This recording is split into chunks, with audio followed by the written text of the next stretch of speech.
Friends. उम्मीद है मेरे सभी दोस्त अच्छे होंगे और उन्होंने अपनी दिवाली बहुत ही अच्छे से मनाई होगी। चलिए हमारी अपने वर्कशीट स्टार्ट करते हैं। आज की वर्कशीट हमारी 54 सामाजिक विज्ञान इतिहास का चैप्टर 1 महिलाओं के लिए क्रांति का अर्थ। फ्रांसीसी क्रांति हम तब से पढ़ रहे हैं, अब हम पढ़ेंगे कि महिलाओं के लिए क्रांति में क्या अर्थ है इसके बारे में। महिलाएं फ्रांसीसी क्रांति की गतिविधियों में सक्रिय रूप से शामिल थी। उन्हें उम्मीद थी कि क्रांतिकारी सरकार उनका जीवन सुधारने हेतु ठोस कदम लेगी। अधिकांश महिलाओं के पास पुरुष की तुलना में बेहद कम अवसर उपलब्ध थे। देखिए, महिलाओं ने क्रांतिकारी सरकार के में उनका ये विश्वास था कि वो जरूर ठोस कदम उठाएगी ताकि उनका जीवन स्तर सुधर सके। क्योंकि महिलाओं के पास क्या था, पुरुषों के लिए बहुत ही कम अवसर उपलब्ध थे, इसलिए महिलाएं चाहती थी कि हमें भी प्रॉपर अधिकार मिले। महिलाओं ने अपने हितों की चर्चा के लिए राजनीतिक क्लब शुरू किया, अखबार निकाले। उनकी एक प्रमुख मांगों में से पुरुषों के समान राजनीतिक अधिकार की थी। देखिए, महिलाओं ने क्या किया, अपने हितों के लिए उन्होंने राजनीतिक क्लब शुरू किए, उन्होंने अखबार भी निकाले और उनकी सबसे महत्वपूर्ण मांग ये थी कि उन्हें भी बराबर का अधिकार मिले राजनीति में। ठीक है, 1791 में संविधान में उन्हें निष्क्रिय नागरिक का दर्जा दिया गया। देखिए क्या किया गया, 1791 में संविधान में महिलाओं को निष्क्रिय नागरिक का दर्जा दे दिया गया कि नहीं। देखिए ऐसा कर दिया। शुरू में क्रांतिकारी सरकार ने सुधार लाने के लिए कुछ कानून लाए गए। शुरू में क्या किया, क्रांतिकारी सरकार ने कुछ कानून लाए। कौन कौन से आए, देखिए पहला है, लड़कियों के लिए स्कूली शिक्षा को अनिवार्य बनाया गया। अब शादी को स्वैच्छिक अनुबंध बनाया गया और नागरिक कानूनों के तहत उन्हें पंजीकरण किया जाने लगा। यानी कि किसकी शादी हो रही है, किसके साथ हो रही है, उनकी पूरी स्वेच्छा, उनकी मर्जी के तहत, और उसको कानून में अधिकार दे कि हाँ आपकी शादी इस दिन हुई है, इस तरीके से। तलाक को कानूनी रूप दे दिया गया था। क्या किया गया था, तलाक को कानूनी रूप दे दे कि तलाक जो अब कानून के सामने ही होगा और जैसे मर्द औरत दोनों को ही अर्जी देने का अधिकार था। यानी कि अगर आदमी चाहता है तो वो तलाक दे सकता है, औरत चाहती है तो वो तलाक दे सकती है। यानी कि दोनों को प्रॉपर अधिकार दिया गया। अब महिला व्यावसायिक परीक्षण ले सकती है, कलाकार बन सकती है और व्यवसाय चला सकती है। यानी कि महिलाओं को परीक्षण के लिए अधिकार दिया गया कि हाँ आप अब अधिकार ले सकती है, कलाकार बन सकती है, कुछ भी आर्टिस्ट बन सकती है और साथ ही साथ कोई भी व्यवसाय चला सकती है। लेकिन राजनीतिक अधिकारों के लिए महिलाओं को संघर्ष जारी करना पड़ा। महिलाओं को भी क्या था कि राजनीतिक अधिकार पाने के लिए उन्हें भी संघर्ष करना जारी था। इनके नेतृत्व में सबसे महत्वपूर्ण थी ओलंप दे गूंज। सबसे महत्वपूर्ण कौन थी, देखिए ये थी ओलंप दे गूंज। 1979 में इन्होंने पुरुष और नागरिक अधिकार घोषणा पत्र के तर्ज पे महिला एवं नागरिक अधिकार घोषणा पत्र तैयार किया। ओलंप दे गूंज ने क्या किया, 1791 में पुरुष एवं नागरिक अधिकार घोषणा पत्र में ये तर्ज पे उन्होंने क्या किया, दूसरा एक और तैयार किया जिसे महिला एवं नागरिक अधिकार घोषणा पत्र था। यानी कि महिलाओं के लिए क्या जरूरी है, महिलाओं को कौन से अधिकार देने चाहिए। महिला अधिकारों के लिए आवाज उठाई। इसी की वजह से क्या हुआ, महिलाओं के लिए आवाज उठाई गई। आतंक राज के दौरान सरकार ने महिला क्लब को बंद करने और उनके राजनीतिक गतिविधियों पर प्रतिबंध लगाने का कानून लागू कर दिया गया। सरकार क्या चाहती थी कि देखिए जो महिलाएं हैं वो अपने ही हद में रहे, ज्यादा आगे ना बढ़े। लेकिन महिलाओं को क्या था, उन्हें पूरा प्रॉपर अधिकार चाहिए था कि हमें भी राजनीतिक गतिविधियों में हमें पूरा अधिकार चाहिए। लेकिन सरकार कोई उन्हें अधिकार नहीं दे दी। इसकी वजह से क्या हुआ, उनके ऊपर प्रतिबंध का कानून लगा दिया गया कि अब आप नहीं कर सकते कुछ भी। नेशनल कन्वेंशन के शासन काल में ओलंप दे गूंज पर देशद्रोह का मुकदमा चलाया, उन्हें फांसी दे दी गई। सन 1946 में फ्रांस की महिलाओं ने मताधिकार हासिल किया। देखिए क्या हुआ, नेशनल कन्वेंशन के शासन के दौरान ओलंप दे गूंज को देशद्रोह का मुकदमा लगाया गया कि आप जो हमारे देश में देशद्रोह फैला रही है, हमारी महिलाओं को भड़का रही है, और फिर उन्हें जेल में डाल दिया गया और लास्ट में उन्हें फांसी दे दी गई। पर देखिए उसके बाद क्या हुआ, सन 1946 में महिलाओं को मताधिकार मिला कि हाँ जी आपको भी मताधिकार मिलता है। लास्ट में देखिए इतने युद्ध करने के बाद कि हाँ हमें भी अधिकार दिया जाए। दास प्रथा और क्रांति। उपनिवेशों में दास प्रथा का उन्मूलन जैकोबिक शासन के क्रांतिकारी सामाजिक सुधारों में से एक था।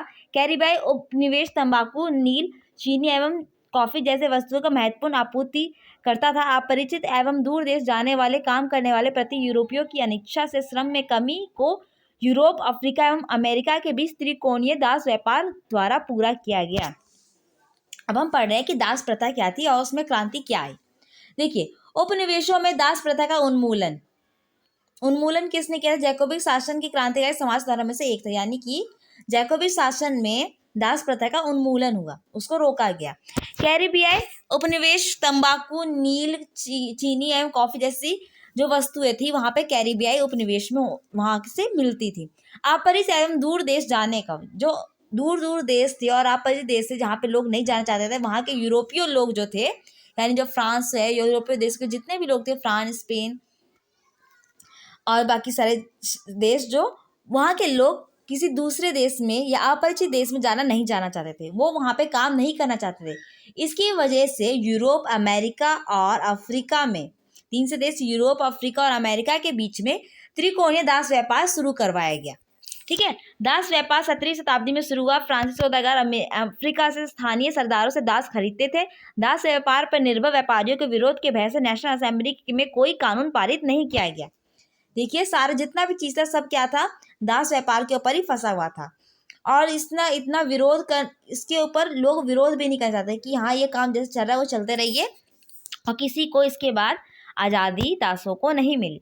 सन 1794 में कन्वेंशन ने फ्रांसीसी उपनिवेशों में सभी दासों को मुक्ति का कानून पारित किया है। देखिए, कन्वेंशन ने क्या किया, 1794 में सभी दासों को मुक्ति का कानून पारित कर दिया गया। 10 वर्ष बाद नेपोलियन ने दास प्रथा फिर से शुरू कर दी और बागान मालिकों को गुलाम बनाने की स्वतंत्रता फिर से मिल गई। यानी कि नेपोलियन ने फिर से दास प्रथा शुरू कर दी। फ्रांसीसी उपनिवेशों में अंतिम रूप से दास प्रथा का उन्मूलन 1848 में किया गया। देखिए, फ्रांसीसी क्रांति जो उपनिवेश थे उस टाइम पे अंतिम रूप कब मिला गया, 1848 में पूरी तरह से दास प्रथा खत्म कर दी गई। फ्रांसीसी क्रांति की विरासत में कुछ पढ़ते हैं। स्वतंत्र और जनवादी अधिकारों का विचार फ्रांसीसी क्रांति की सबसे महत्वपूर्ण विशेषता या विरासत थी। देखिए, कौन सी विरासत है, स्वतंत्रता और जनवादी अधिकारों के विचार। ये फ्रांसीसी क्रांति में सबसे ज्यादा महत्वपूर्ण थी, क्योंकि सभी लोग, फ्रांसीसी क्रांति हुई इसलिए थी क्योंकि लोगों को स्वतंत्रता मिल सके और अधिकार मिल सके। सन 1789 में सेंसरशिप की समाप्ति हुई। अधिकारों घोषणा पत्र ने भाषण एवं अभिव्यक्ति की स्वतंत्रता को नैसर्गिक अधिकार घोषित कर दिया। देखिए, एक और यहाँ पे हम लोग फ्रांस के लोगों को मिली है कि उन्हें भाषण और व्यक्ति की स्वतंत्रता मिल गई है पूरी तरीके से।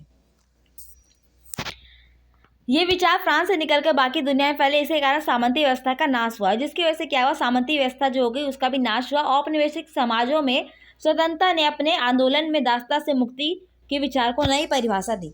इसमें क्या हुआ, सामंती व्यवस्था खत्म हो गई और इसके बाद से स्वतंत्रता के आंदोलनों में दासता को भी खत्म कर दिया गया। यानी कि जो दास प्रथा चल के आ रही थी उसे भी खत्म कर दिया गया।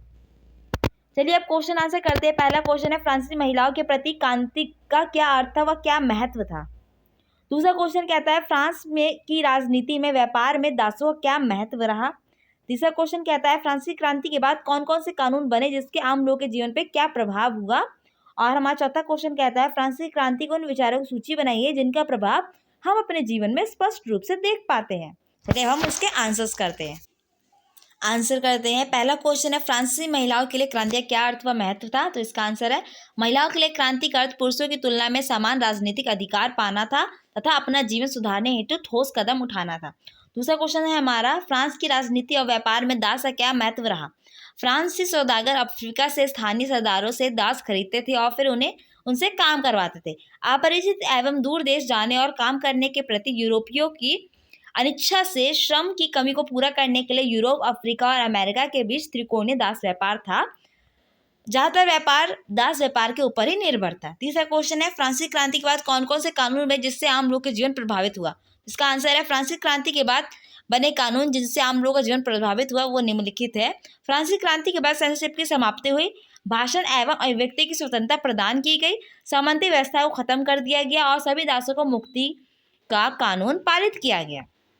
ठीक है, चौथा क्वेश्चन हमारा कहता है, फ्रांसीसी क्रांति के उन विचारों की सूची बनाई जिनका प्रभाव हम अपने जीवन में स्पष्ट रूप से देख पाते हैं। तो इसका आंसर है, इसका देखिए, फ्रांसीसी क्रांति के विचार है, लड़कियों के लिए स्कूल शिक्षा को अनिवार्य करना, भाषण एवं अभिव्यक्ति की स्वतंत्रता प्रदान करना, दासता से मुक्ति दिलाना, सभी को मताधिकार देना, तलाक को कानूनी रूप करना और महिलाओं को पुरुष के बराबर का अधिकार देना। ये सब वो विचार है जिससे हमारे जीवन पे स्पष्ट रूप से असर पड़ता है और इसे हम देख पाते हैं।